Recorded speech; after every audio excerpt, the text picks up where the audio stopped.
Good afternoon, everyone.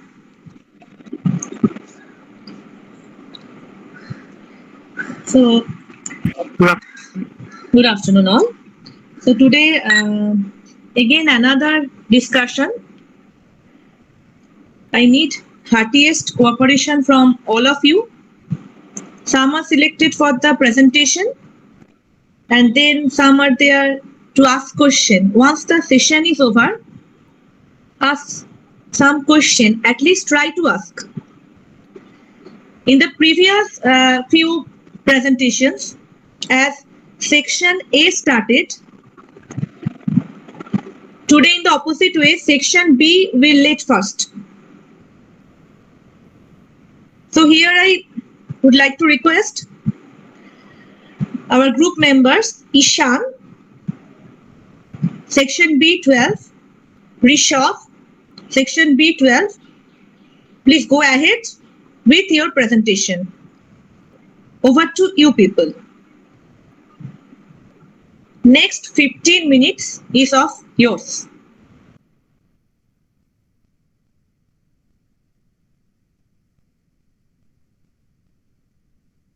May I start?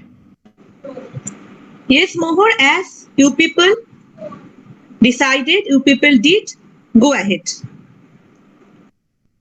Okay, ma'am. So, good afternoon, everybody. More. 1 minute.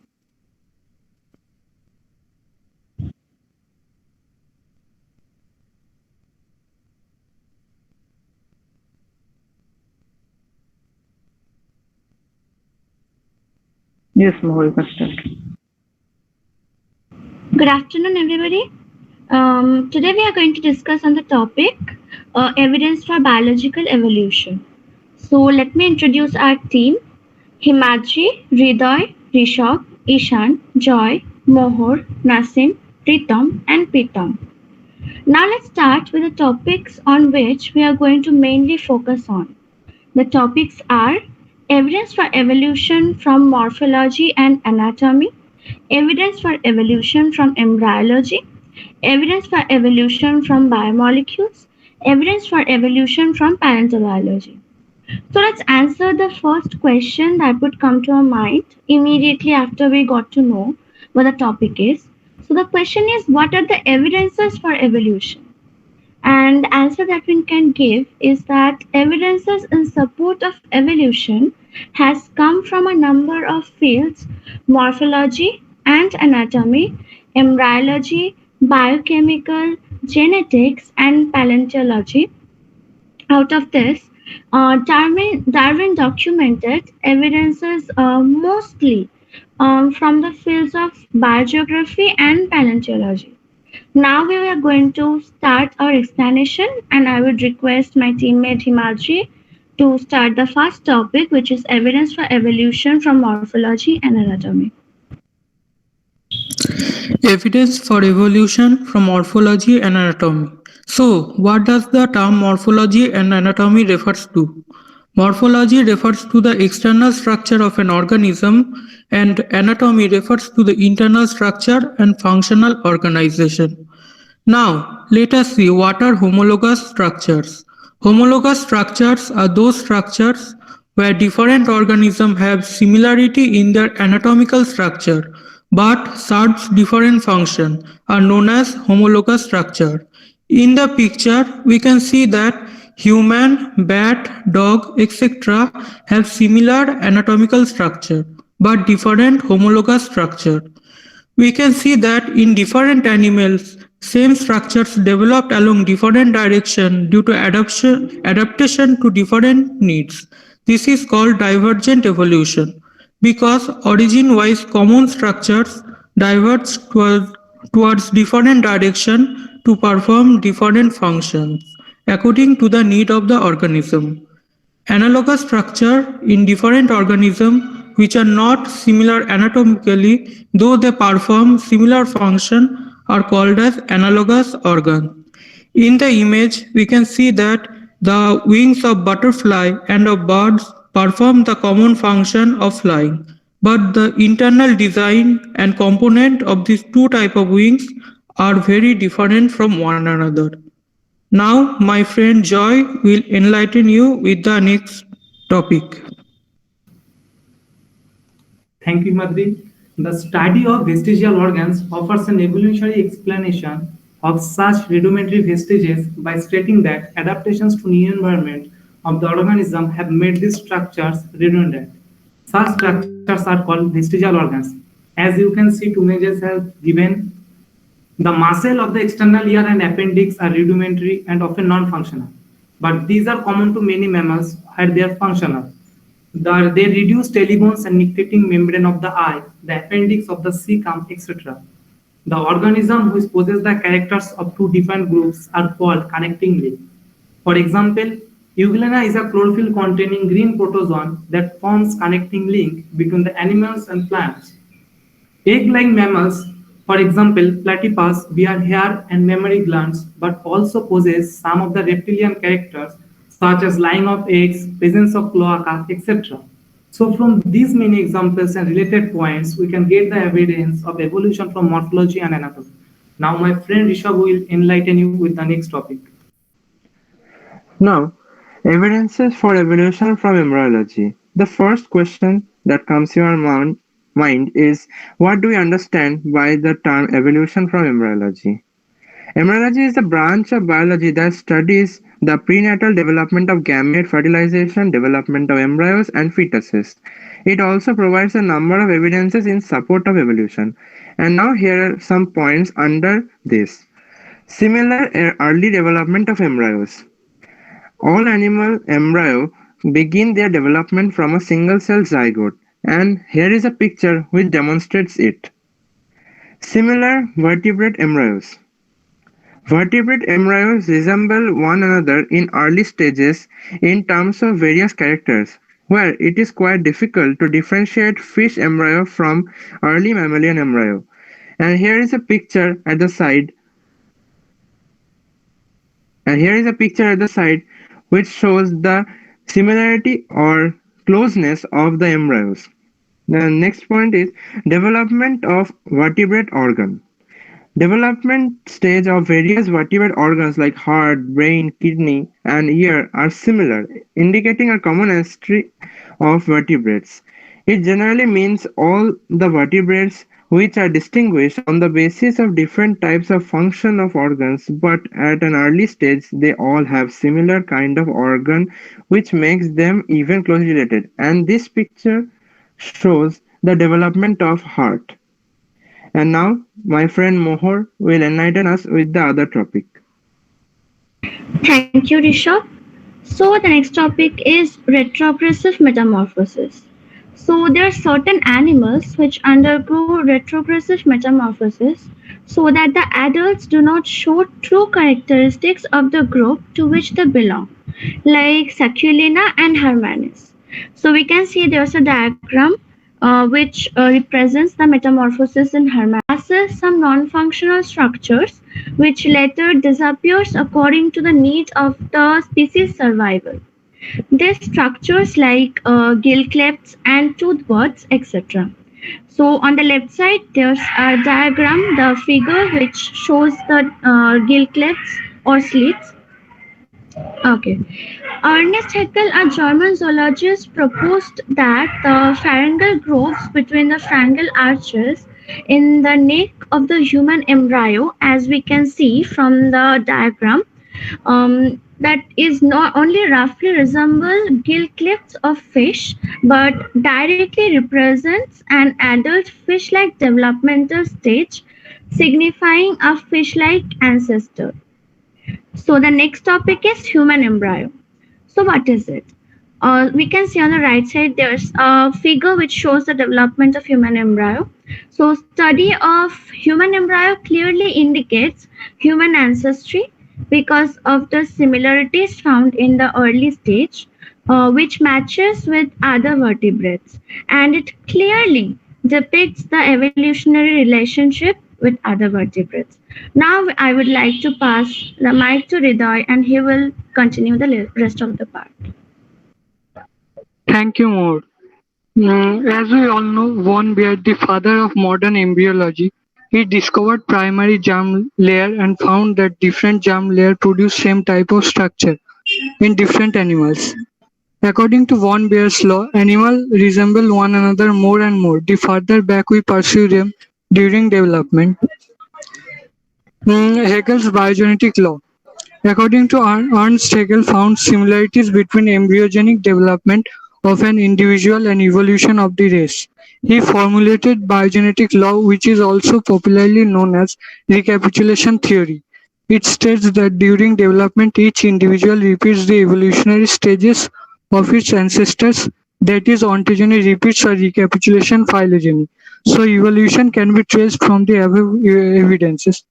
Now I would like to give the mic to Nasim.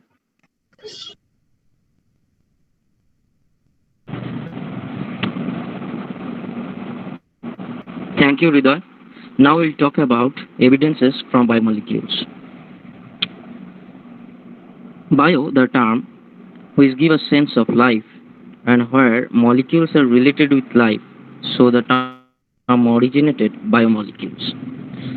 Molecules that are mainly present in the living organism and essential for biological processes in organisms such as cell division, digestion, DNA replication in organisms.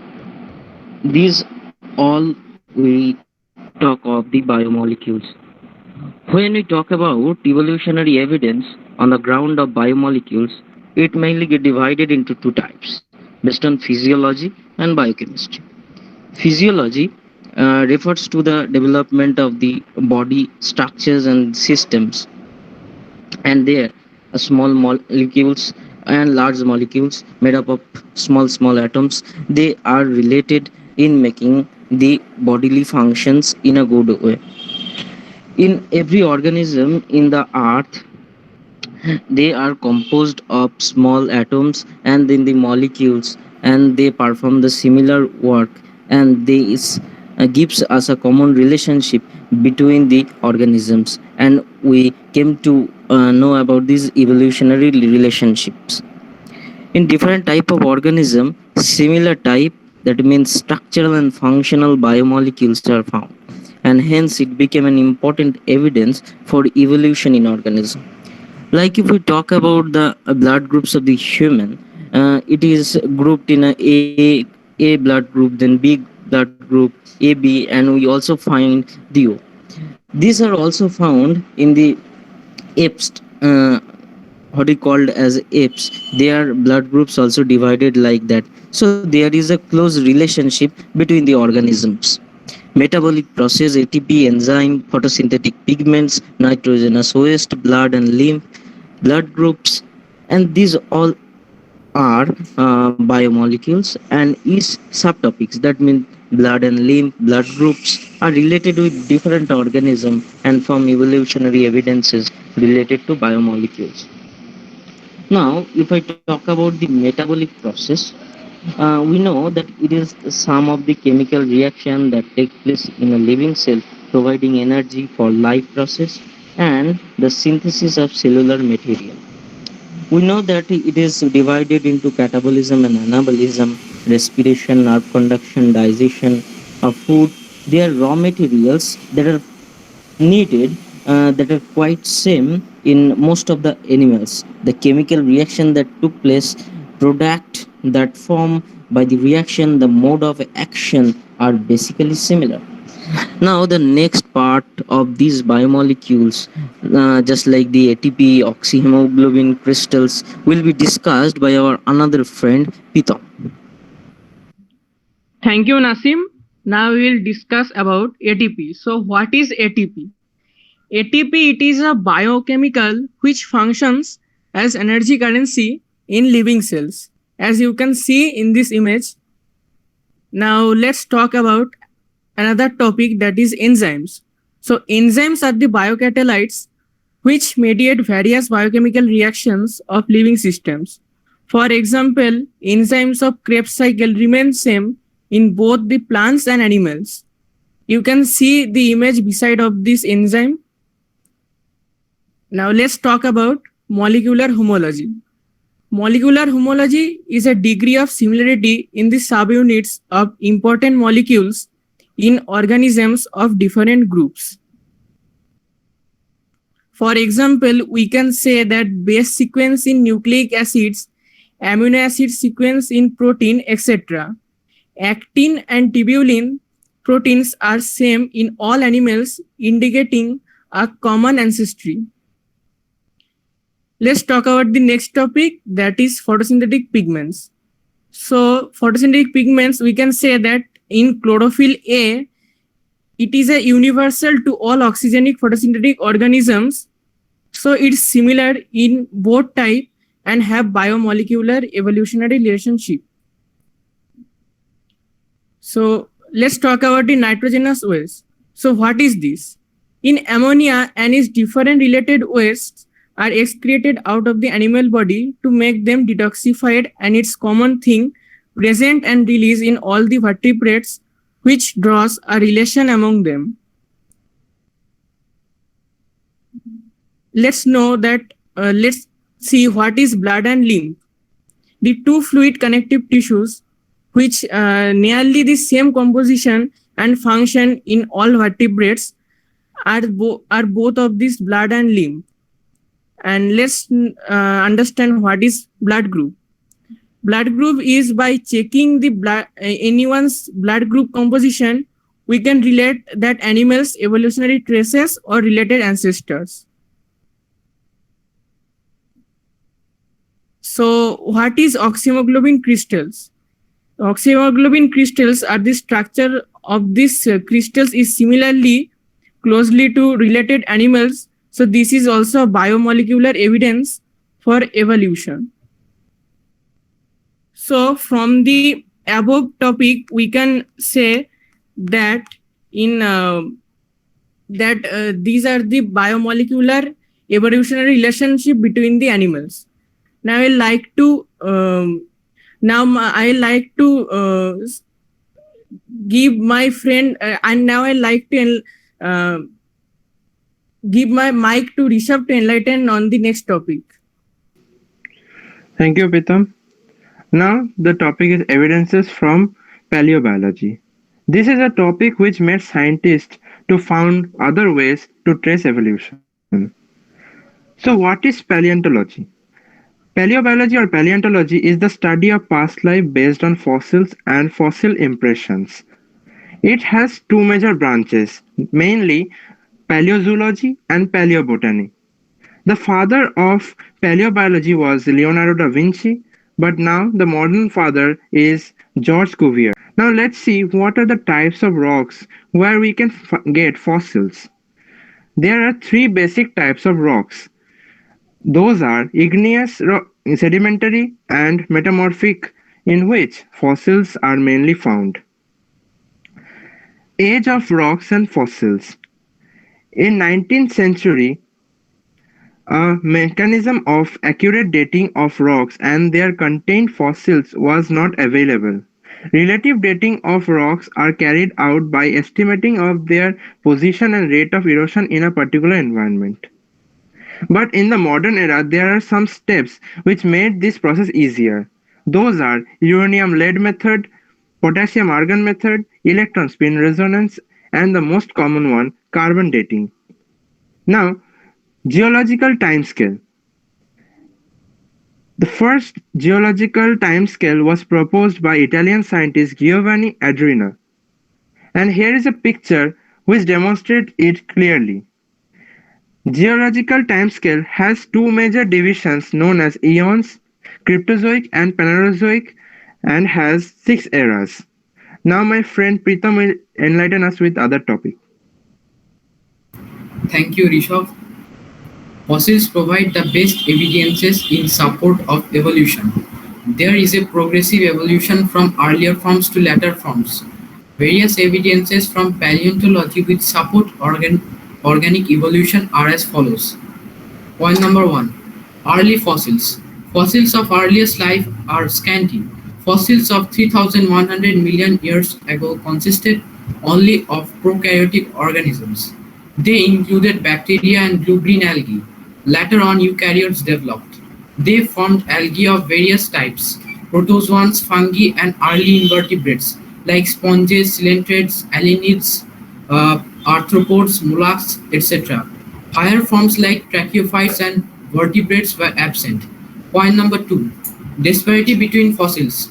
The differences found in fossils of different periods are due to changes in form, structure, and habits of organisms, due to evolution or formation of modified organisms. Point number three: extinct organisms. The extinction of species is closely tied to the process of natural selection and is thus a major component of progressive evolution. In some passages of The Origin by Darwin seems to have seen extinction as a part of natural selection.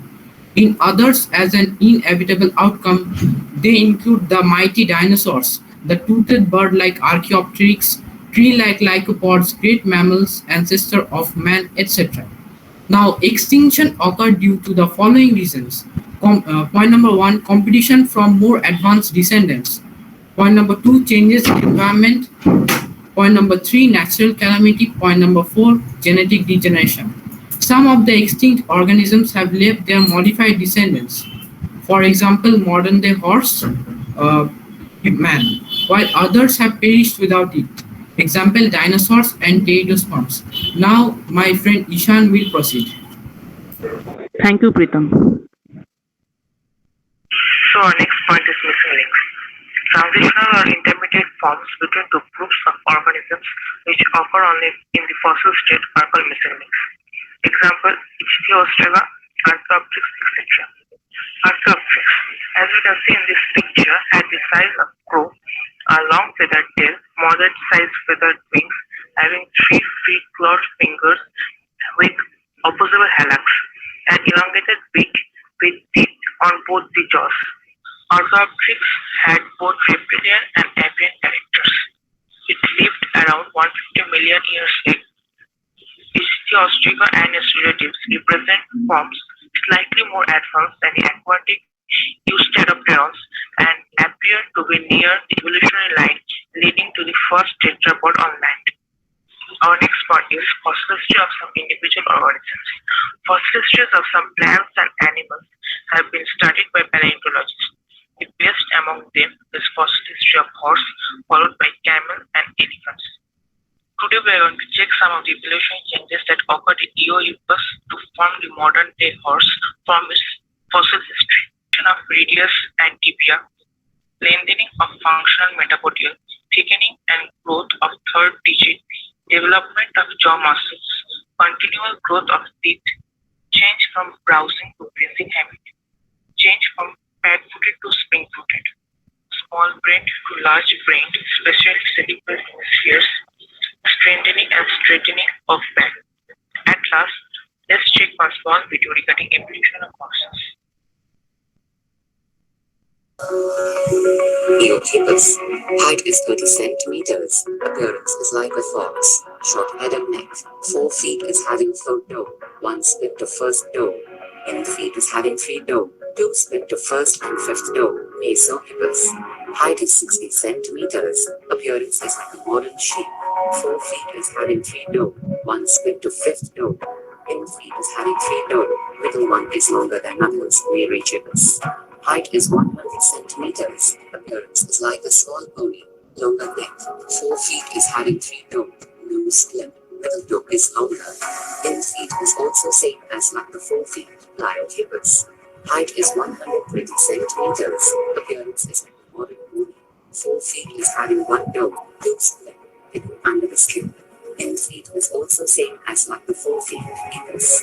Height is 150 centimeters. Appearance is like a modern horse. Long head and neck.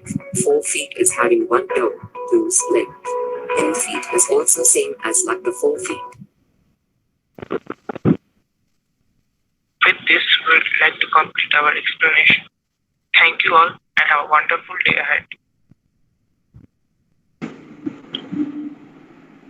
Thank you. Thanks to all of you. Very nicely you discussed. Really nicely you have discussed your topic on biological evolution. Anyone is having any question?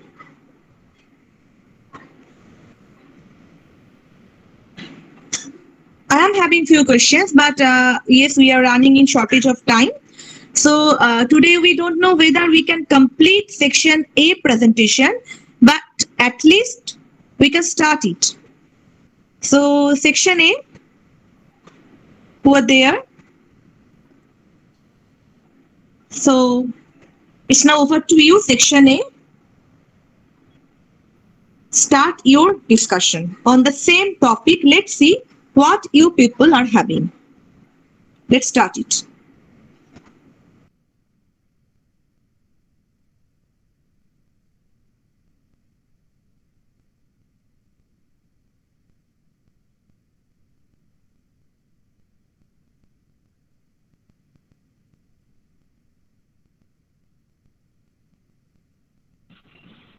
Good morning, my dear friends and my respected teachers.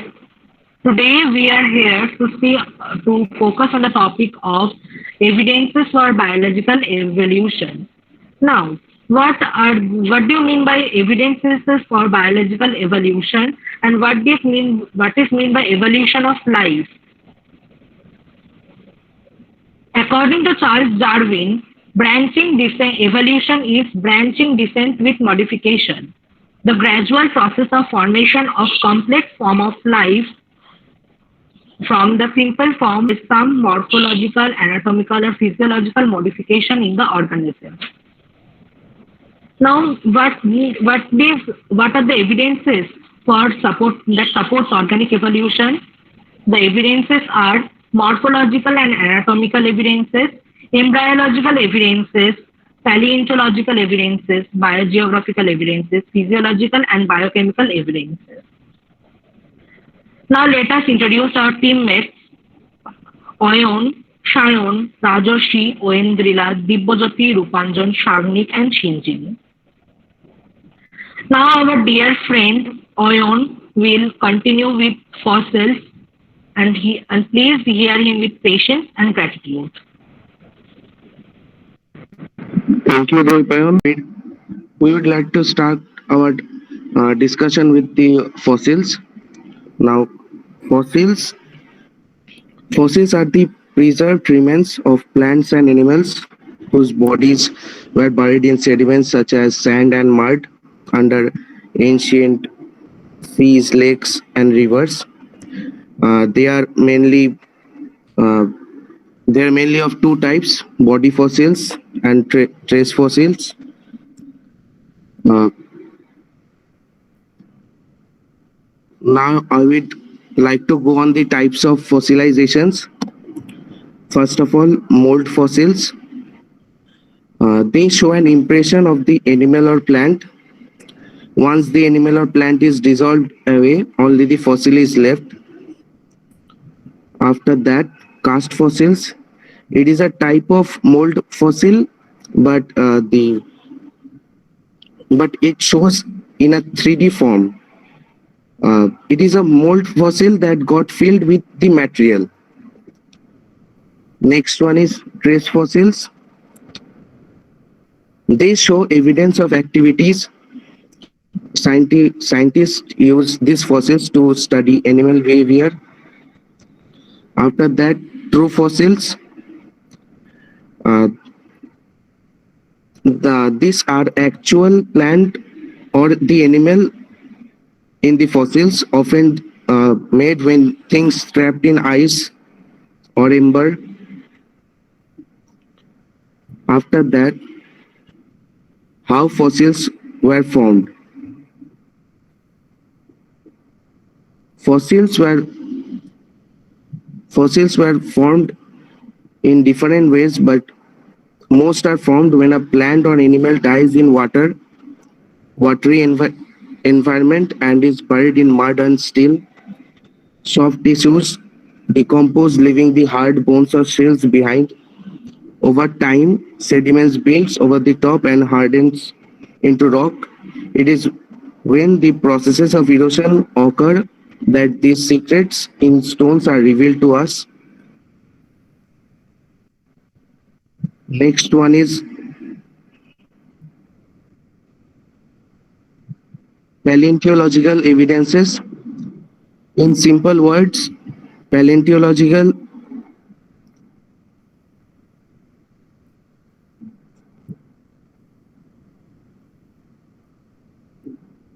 In simple words, paleontology is the study of ancient life. The field seeks information about several aspects of their identity, origin, environment, and evolution. Uh, Distribution of fossils in the successive strata are pori- Proterozoic era. That's মানে, it has few fossils. Paleozoic era, fossils of intervertebrates, fishes and amphibians. Mesozoic era, fossils of dinosaurs. Cenozoic era, fossils of various mammals.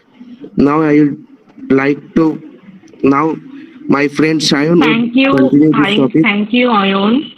Now our next teammate, Shayon, will enlighten you on the topic of biogeography. Thank you, Doipan. And now I would explain evidences of evolution with the help of biogeography. So, what is biogeography? It is the branch of biology that deals with geographical distribution of plants and animals. And though biogeography, we can see through biogeography we can see that before the breakup of supercontinent Pangea, a lot of evolved organisms were spread worldwide. On the other hand, organisms which evolved after breakup of Pangea occur uniquely in small parts of the world, small parts of the world. And here is an example which is showing us that there are unique groups of plants and animals on northern and southern continents that can be traced to split of Pangea into two supercontinents. Now I would like to request my friend Rajoshi to present the next slides. Thank you, Shayon. Our next teammate, Rajoshi, will enlighten you on the topic of effect of biogeography on evolution with the example of Australia and Galapagos Islands. Yeah, thank you, Dorpan. The effect of biogeography on evolution. Example of Australia. In the example of Australia, marsupials, the marsupials are an example of adaptive radiation. The adaptive radiation means the process of evolution of different species in a geographic area, which are starting from a point and moving to other areas, which means radiating to other habitats and evolving some special characters.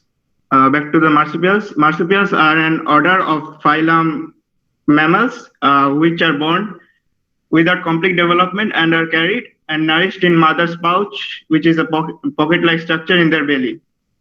Australia is isolated by water for millions of years, and there are no carnivorous animals to prey on them, so they evolve without competition from other species. So this is a kind of adaptive radiation, and marsupials develop a pouch in them, and this shows that biodiversity has certain effects on biodiversity of region, and it is linked to evolution. On to the next slide. In the next slide, we have evolution in island, especially Galapagos Island. There, Darwin's journey to Galapagos Island, and he observed some small black birds called Darwin finches. These finches were diverse in their food habitats, and they were originally used to feed on seeds. And their eating features evolved, and many were evolved with altered beaks, and they were able to, which were sharp, and they were able to become insectivorous and vegetarian finches. And they also could feed on nuts, fruits, insect with their beaks. So on to the next slide, I would like to, and Wendila would like to explain on the topic. Thank you, Rajoshi. Now our teammate Oendrila will speak on the topic of comparative anatomy or morphology in the view of evidences for evolution. So I'm Oendrila and I will take over from here.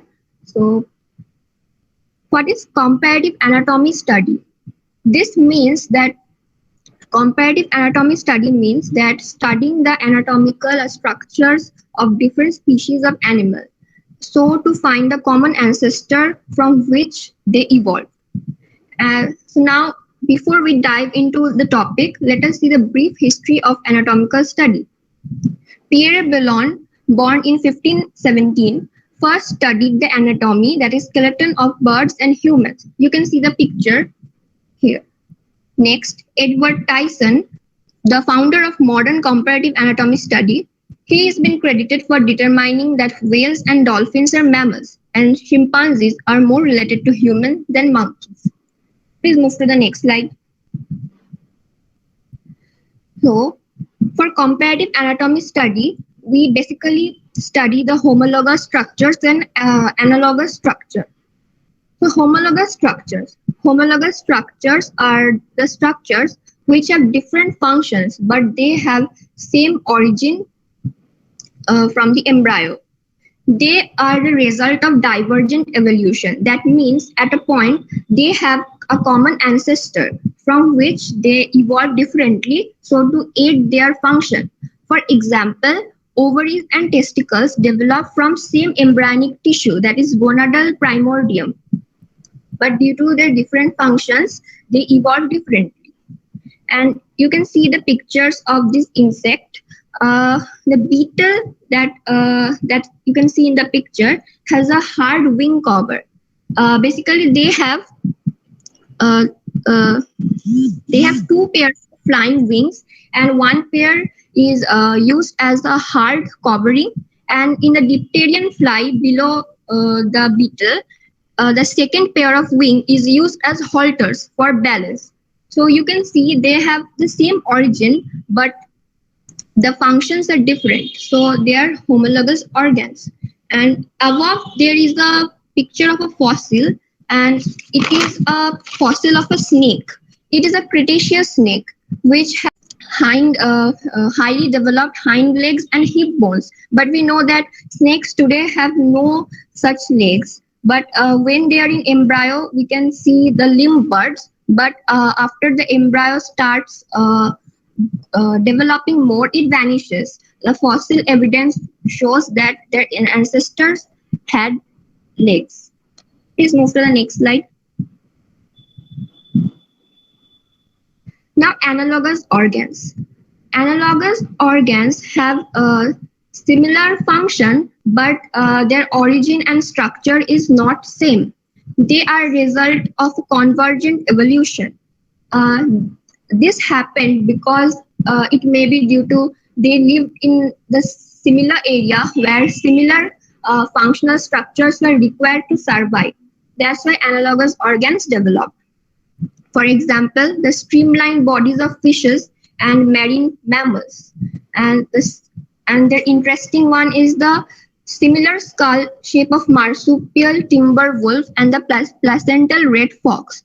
Now, marsupial means that these mammals don't have true placenta while they are embryo, and they are being carried in pouch by their mother. And placental means these mammals have placenta to nourish young ones in uterus. So if you look at the structures of these skulls, you can see similarities. They are very distantly related, but still you can see the similarities in their skull shape. So it's an analogous organ. Please move to the next slide. Echolocation is another example of analogous analogous feature. The sensory is a sensory adaptation that evolved separately in cetaceans, that is dolphins and whales and bats, from the same genetic mutation. And eyes of cephalopods and vertebrates are another example. In cephalod, you can see the octopus is a cephalod, and the nervous tissue, it comes from behind the retina, unlike vertebrate that's come from the front. So in vertebrate there is a blind spot, but in octopus there is no such blind spot. So this is also an example of analogous evolution. And comparative anatomy study along with comparative genomics indicate organisms share a common ancestor, and this helps scientists to classify organisms based on similar anatomical structures. Thank you. Thank you, Indrila. Next, our teammate Dibujyoti will enlighten you on the topic of embryological evidences with respect to evolution. Doipal, just wait a bit. Dipojyoti too. Till now, whatever discussed by the section A and the section B, all of you, is very nice. Really, it's very scientifically discussed. Many points you covered. But we are doing here a time-bound program. You are having class, me too. So here from, we will start in the next class.